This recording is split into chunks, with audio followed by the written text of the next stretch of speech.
السلام علیکم knowledge I میں خوش آمدید۔ دوستو، ایک وقت تھا جب سارے متحدہ ہندوستان پر برطانوی راج تھا، جو آج کا بھارت، پاکستان اور بنگلہ دیش ہے۔ برطانوی راج کا یہ دورانیہ 1857 سے لے کر 1947 تک تھا۔ برطانیہ نے ہندوستان پر حکومت کرنے کے لیے یہاں انگریز افسر تعینات کی تھی، لیکن یہاں پر دلچسپ بات یہ ہے کہ جو انگریز افسران ہندوستان میں ملازمت کرنے کے بعد واپس انگلینڈ جاتے تو ان کو وہاں پبلک پوسٹ کی ذمہ داری نہ دی جاتی۔ اس کی دلیل یہ تھی کہ تم ایک غلام قوم پر حکومت کر کے آئے ہو، جس سے تمہارے اطوار اور رویے میں تبدیلی آ گئی ہے۔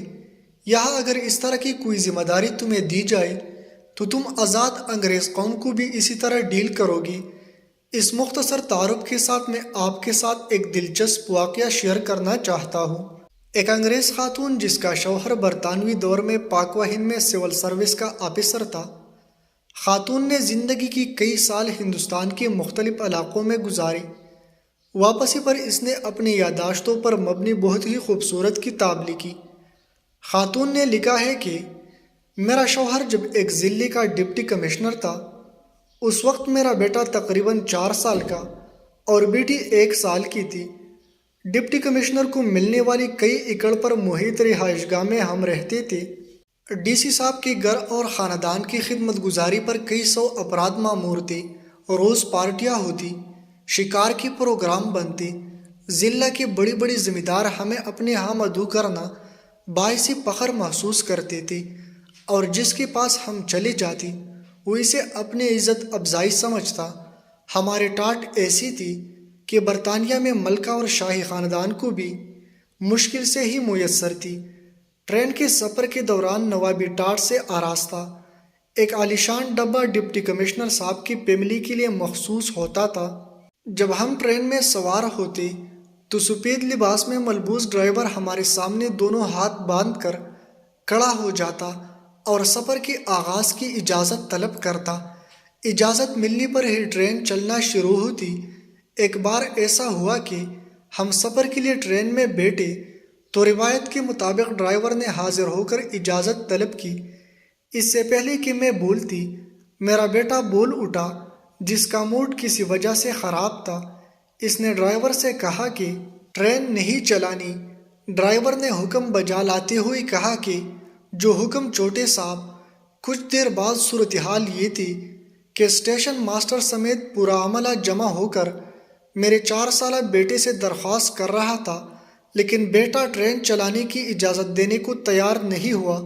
بالآخر بڑی مشکل سے میں نے کئی چاکلیٹس دینے کے وعدے پر بیٹے سے ٹرین چلوانے کی اجازت دلائی تو سفر کا آغاز ہوا۔ چند ماہ بعد میں دوستوں اور رشتہ داروں سے ملنے واپس برطانیہ آئی۔